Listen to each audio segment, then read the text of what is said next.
Hey everyone, thanks for sharing part of your day with us. Welcome to the SkillUp Show. I'm Collin White, an account executive. And I'm Caleb Malik, an account executive turned marketing director. Here on the show, we talk with individual contributors, those folks who are carrying the bag every single day. You're going to hear one actionable tactic here in the first few minutes. We're going to talk through that, and then we're going to go into the career of our guest and get a little bit of that career wisdom that you can use to grow your own career tomorrow. Yeah, thanks, Caleb. And today we have Collin White, who is a director of sales. Collin, when it comes to building a sales career, as you know, it's important to implement new tactics to find those quick wins, and it's equally as important to look for ways to grow your career in the long term. That's why we're super excited to have you teach us about how to use active listening to be more likable and any career advice that you can share to build that successful long career in sales. Collin, great to have you, and thanks for joining us. How's it going, man? Going really well. Appreciate you guys having me on. Excited to talk through some of the more maybe intangible parts of sales and kind of hone in on that for your listeners. Yeah, absolutely. We're excited for it. So let's go ahead and jump right into the active listening component and how we can utilize that to be more likable. What are some of your thoughts to help kick that off? Yeah, I think it's really important to naturally when you first get into sales, the first thing you kind of dive into is, okay, what am I selling? How am I going to convince someone else on the other line that this is something they need, whether they're actively pursuing it, or maybe you caught them on a random day and now you're trying to fit that into their business process, right? I think one thing that is just grossly overlooked, like almost everyone should go for a camp for this before they even get into that type of stuff, is just how to influence people specifically with active listening. How to be more charismatic, how to, at the end of the day, get people to kind of bring their sales walls down a little bit, right? Everyone gets on a call thinking, all right, I'm about to be sold here. They've probably gone through that, that dance a time or two. So it's really important that they get on the call and within a few minutes understand, oh, this guy's a little different than the average salesperson I come across, right? I like to think about it like, if you talk to 100 random people, 100 random prospects, right? They're going to come away from that call either liking you, neutral about you, or disliking you, right? Of those 100 folks that live in various places with various backgrounds, various ages, all these factors, that's the name of the game. You want the highest amount of people to come away from a 30-minute, 45-minute call with you and say, I like that person, right? Doesn't have to be like best friend vibes, we're going on vacation together, but they say, hey, that person struck a chord with me and I liked them, right? Obviously, the other alternatives being neutral, like, just another guy, another gal that I've talked to, didn't really feel a particular way, or God forbid, you are clearly not listening. You really have a sales agenda. You did not take any time to warm them up or try to relate to them on any personal level, right? And maybe they dislike you for that reason. So in my experience, the best salespeople are, at the end of the day, you think about that 100 random folks, you want the highest percentage of people to come away from the call with a positive, I like that person.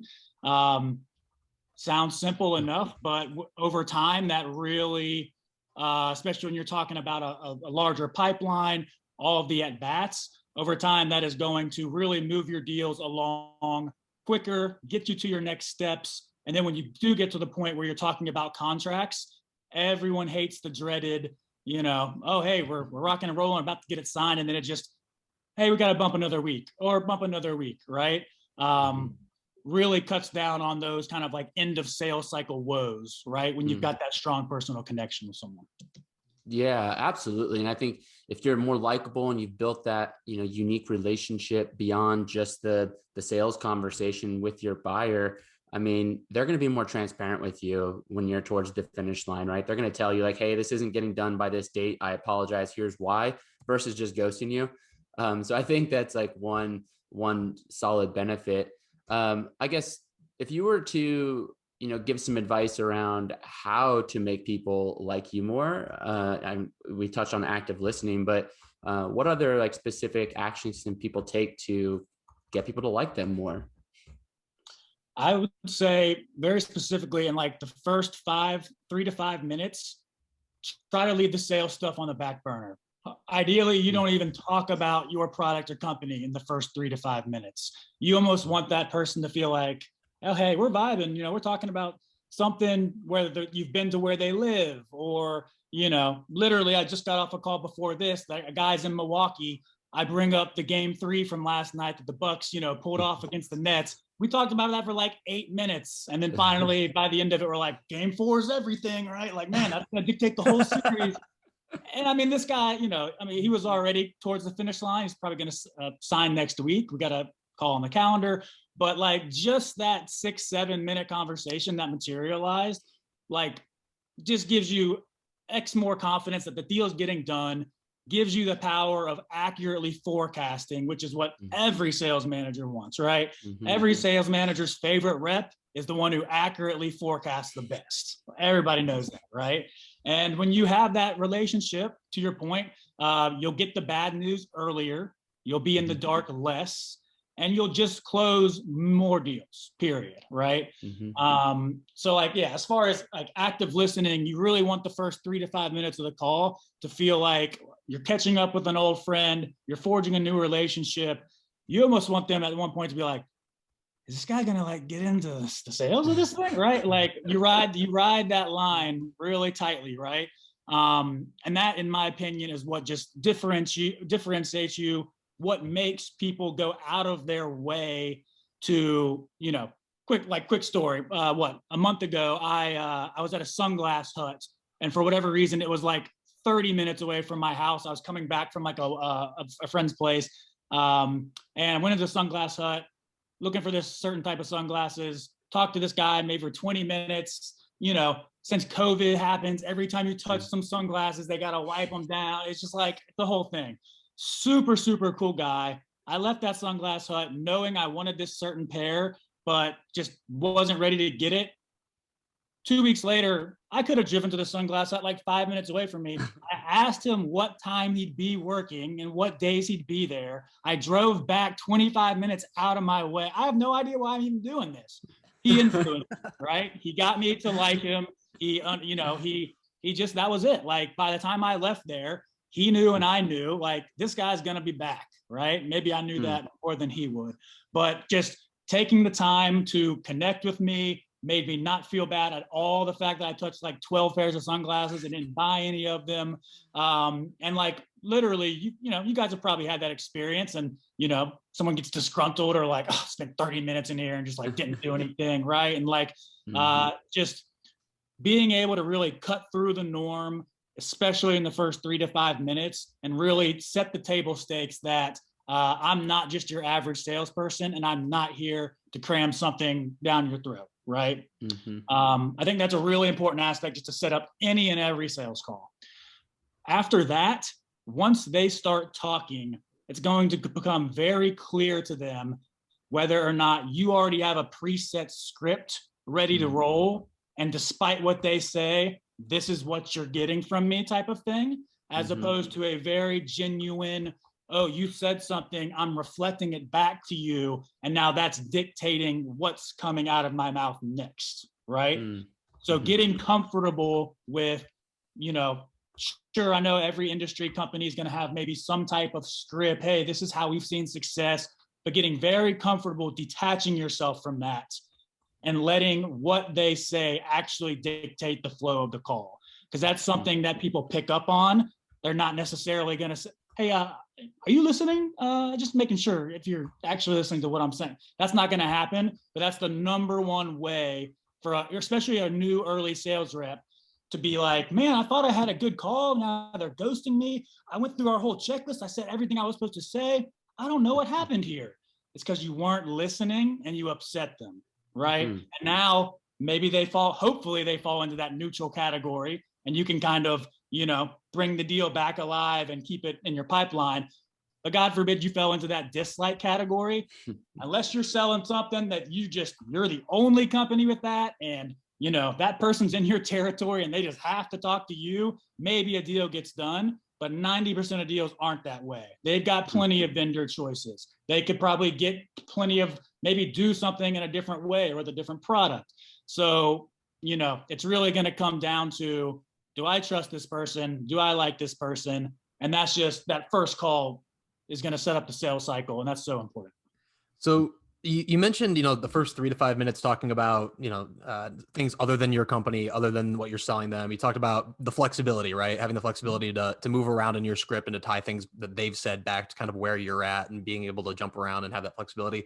Are there other things that you do or say? Is it a matter of like mirroring the things that they've, said to you to show like, hey, I'm listening to you and here's how I'm tying it back? Like what sort of maybe scripts do you have that you use to like show like, and illustrate like, hey, I am listening to you? Yeah. Mirroring is a big part of it. And even to the point where you repeat back what they say to them and you say, yeah, based on what you're saying there, it's having me thinking this. It's super like just like very, very obvious, very, like you're letting them know your thoughts in real time. Right? Like what you have said is actually stirring or bringing out this thought in me. I did not have this written down previously, or maybe I did, but that's not the vibe you want to give off, right? So yeah, mirroring what they say, in addition to just like, based on what you're telling me here, this is what's coming into my mind. Let me know what you think about this, right? And allowing them to mirror back and say, yeah, now that you're mentioning that, it's a great point. And it's getting me thinking actually about X, Y, Z. And that now the conversation is just unpacking itself naturally, right?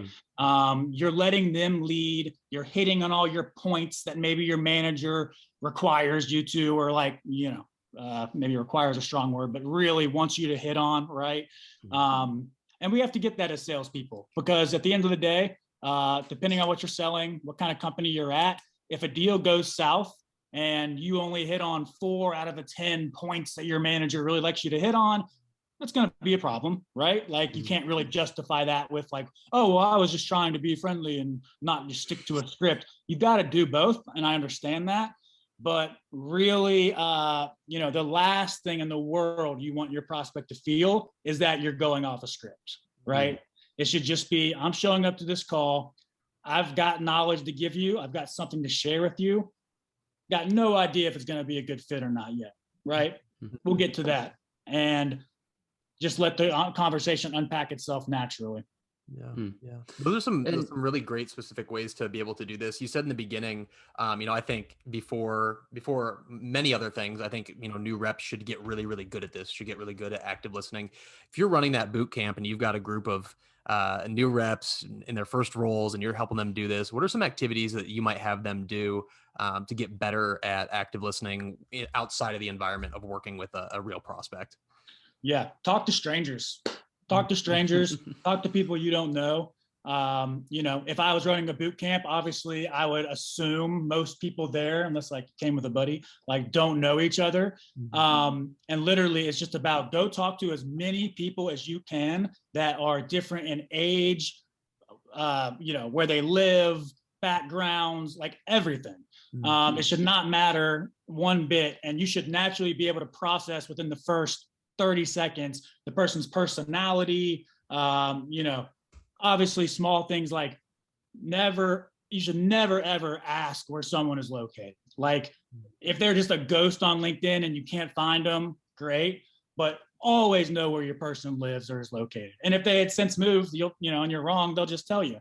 But, whether it's a weather comment or, a sports thing, whatever it is, say it genuinely. Like, you've seen people like, oh, so how's the weather in Houston? And it's just like cringe. Like they're like almost like, you can kind of tell it's just like their opening line and like they can't wait to dive into their script. Like, no, genuinely, like ask, if you're going to ask about the weather, ask about the weather, right? And be like, oh yeah, I was there. Just have a backstory, have something relatable that will disalarm your folks, bring their wall down a little bit. Because anyone, whether you're a salesperson, a prospect, a technical buyer, when you go into a call, particularly one if it's been set in an outbound manner, your walls are up, right? And you won't like the walls are going to stay up until you bring them down. And the quickest and easiest way to do that is in the first 3 minutes. It's a lot harder if you whiff in the beginning and then mid call, right? You're getting them on your team, or like, oh, this value point about your product really won them over. And now no, it's not going to happen. You've got to get them in the first 3 to 5 minutes. Ties into why people say like, oh, first impressions are so important. People decide if they like you in the first 20 seconds or whatever that stat is.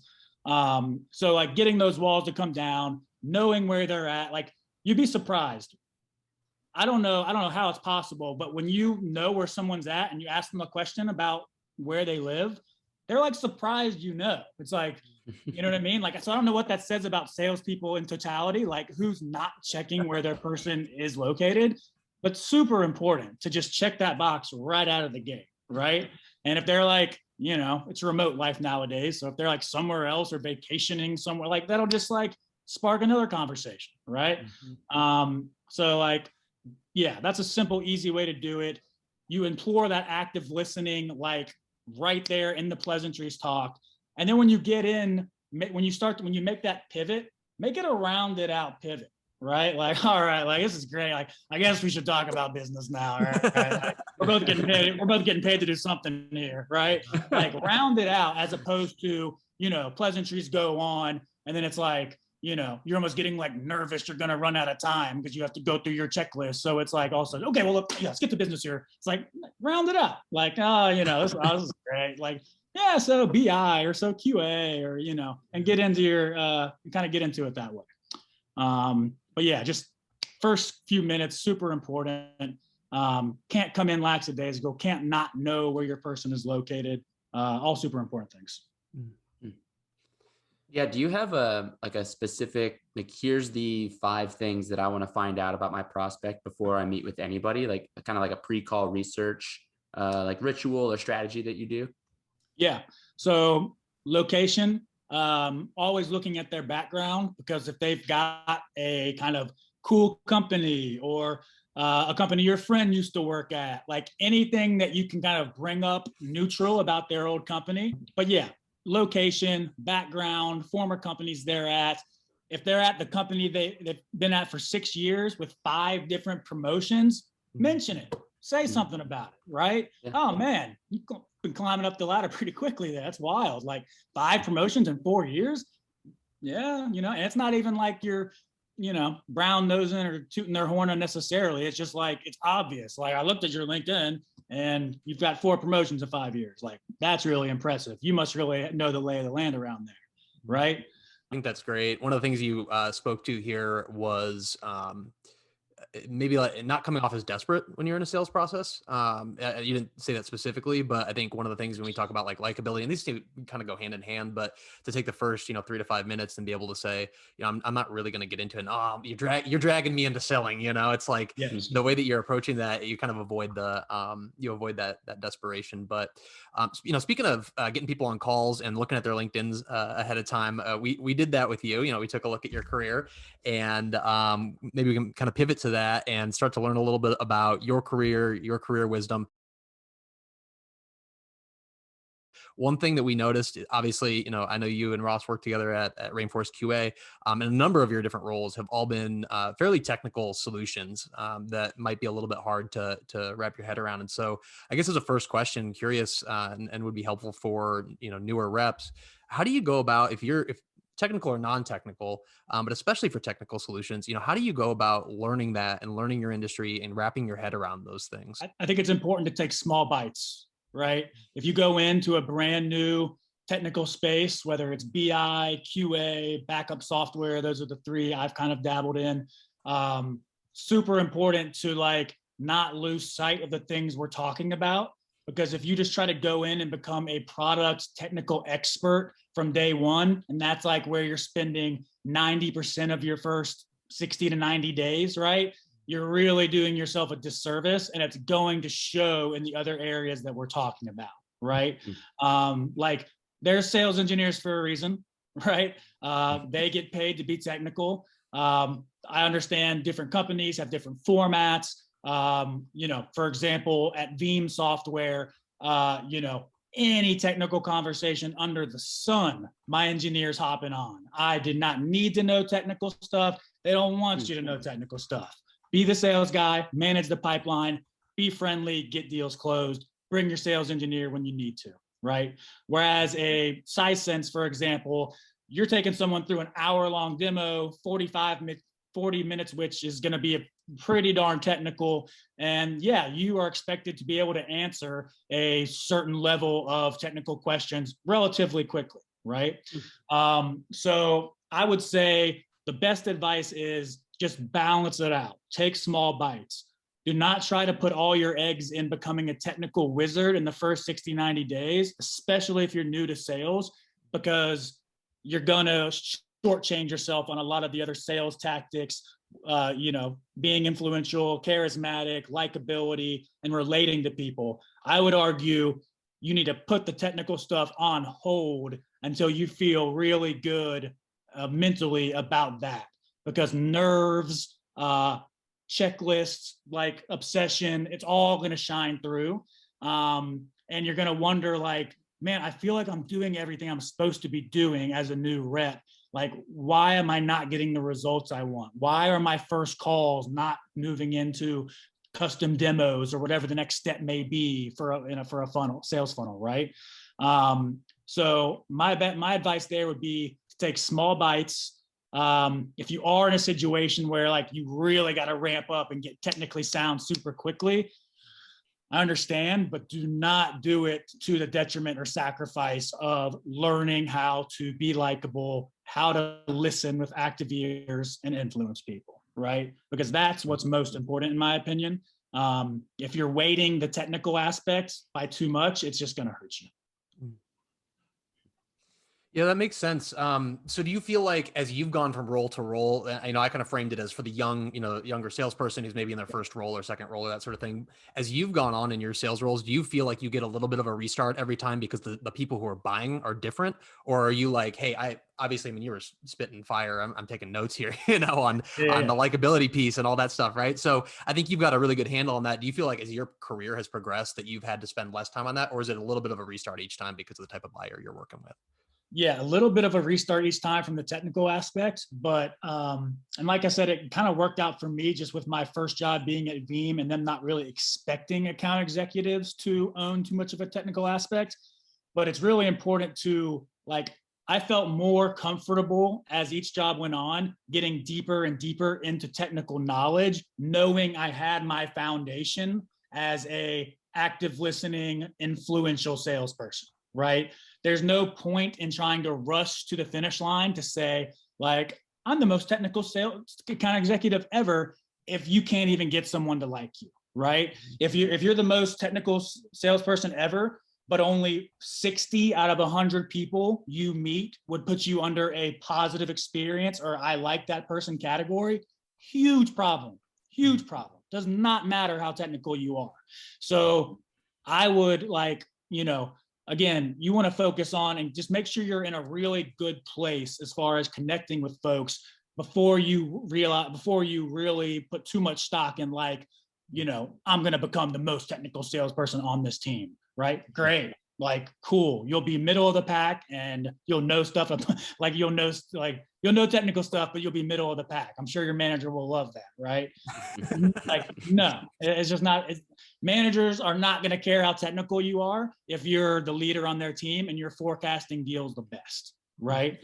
So, as I went from job to job, I got more and more technical because I had the confidence in my sales ability that, like, hey, I've got this part down pat, right? Now I'll go improve on the technical stuff. I'll learn more about databases, BI, as QA, as I've gone to now QA.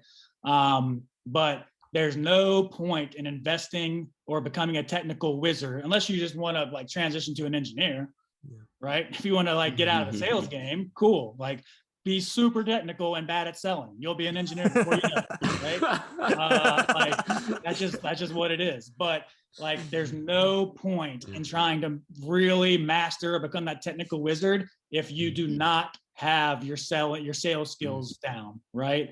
And I boil sales skills down to likability, active listening, and relating on a human to human level.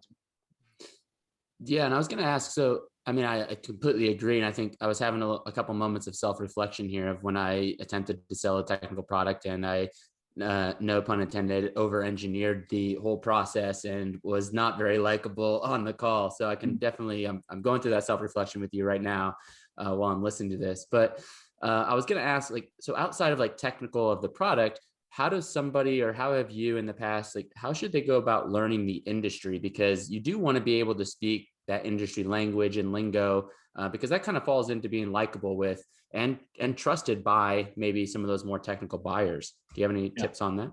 Yeah, I would say it's really important to like from day one, as technical questions come up, keep a database of verbatim questions as they come up and how your engineers answer them, and like review those on a week-to-week basis. You'll be surprised how many repeat questions or different flavors of questions come up. And if you would just take the time to document them as they come in and just look at them on a week-to-week basis, that's naturally going to just elevate you. And, you know, at the end of the day, just especially with lots of formats, it's like, you know, salesperson takes first call, the next call or the demo is when you bring the engineer in. So the name of the game is just cutting down on the amount of times you have to say, oh, you know what, I'm not exactly sure about that. Let me jot that down and get back to you in an email, right? Nothing wrong with doing that 2 or 3 times on a call. It really isn't. And if you've made that personal connection with them in the first couple minutes, like you should have, they'll actually respect you for that. Hey, I don't want to give you some half-hearted or BS answer. Let me jot that down and get you an exact answer right after the call, if that'd be okay, right? It's almost a form of active listening, right? Like instead of just being like, about to say, right? Like it just as they're talking and as they're asking their question, as the response is coming, you're not just like, let me just, it'll go through the filter and eventually I'll get this stuff. Like you're writing it down, you're doing some research, you're like really caring about what they're asking about and how to answer it and being a little bit more active about that. I love that.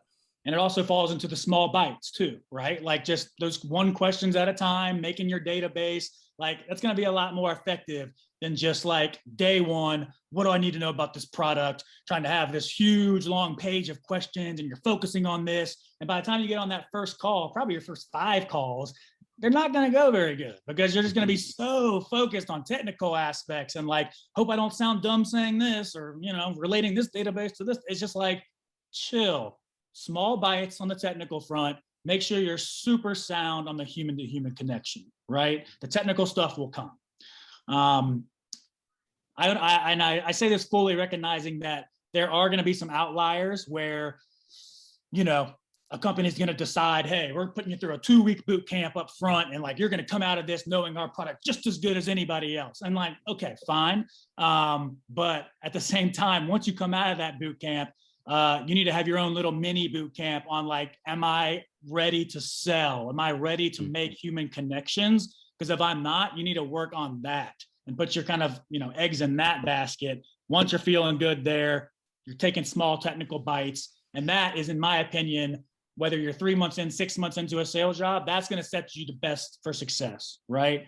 No one wants to spend 2 months mastering technical things just to realize like, oh, I can't talk to people or sell or forecast for my manager. It's going to put you in a hole, right? Yeah, and unfortunately, it's most companies, they focus their training and enablement on the product, right? So it kind of sounds like what you're saying for like, if you were to bestow some career wisdom on a young rep, it's take control of learning those human to human sales, you know, aspects of sales, like take control of your own destiny by learning those in your own time and focusing your efforts there. Is that kind of what I'm hearing as far as the wisdom you bestow there? Definitely, because your sales job is going to really harp on all the technical things and whatnot, because they kind of, in their mind, think like, hey, if we talk to this person and we hired them, they're probably ready on all the, you know, human to human connection stuff. But it's very rarely the case. You're probably warmed up, maybe half baked, but you really need to put in your own time away from those trainings, right? To really beef that stuff up. So when day one, demo one, right? Like you can just go on and be a human and not just be like, I am drowning in technical knowledge and it's going to show. As we come to the end of our time here with you, Collin, where can people connect with you and where can they follow you? How can they get in touch? Yeah, absolutely. So you can connect with me on LinkedIn, Collin White, 2 L's, Director of Sales at Mobot. not a big Twitter guy, maybe a little crypto Twitter, but nothing that, I connect with people on Twitter. So LinkedIn's probably the best place. Feel free to email me. Happy to kind of, for any younger reps that would like to, bend my ear, take some time, Collin@teammobot.com. Happy to do that. And then I had just written down a few titles here that I think I've read a couple of these back in the day and one more recently. But as far as just some good reads, I'll just name drop a few: Superhuman Social Skills, The Science of Likeability, How to Be More Likeable and Charismatic.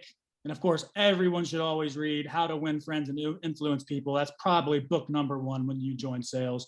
And then Active Listening, Just Listen by Mark Golston, I Hear You by Michael Sorensen, and You're Not Listening by Kate Murphy. I think all of those titles would serve someone really well as far as just like content, reading before you start a job, reading by yourself in between your technical training and all that good stuff. That's Hey, awesome. I'll put those in the show notes for everybody. Thanks for dropping those, Collin. Yeah, absolutely. So much.